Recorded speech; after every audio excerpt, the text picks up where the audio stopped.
මේ රටේ ඉතිහාසය ගත්තම අපේ ආමතුරුනේ අපි විදිච්ච තැන් තියෙනවා, වැටිච්ච තැන් තියෙනවා, පෙරදිච්ච තැන් තියෙනවා, ඍතුණු තැන් තියෙනවා.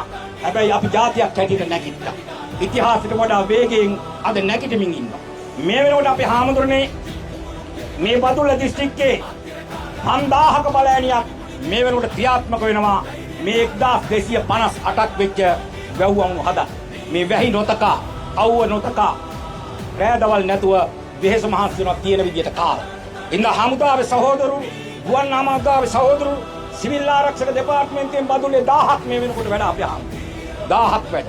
මාතරින් රත්නපුරින් අම්පාරෙන් මොනරාගලෙන් ස්වේච්ඡාවෙන් ආපු පොඩි ලොකු මිනිස්සු කියලා නැතුව ඔක්කොම වැඩ කරනවා. මගේ අමාත්‍යංශ ඉහළ නිලධාරීන් 17ක් ඊ ආවා.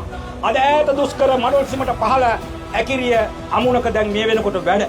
ඒ හින්දා අපි ස්තුතිවන්ත වෙනවා මේ රටේ මේ දින ආදර්ශයට අපි ස්තුතිවන්ත වෙනවා.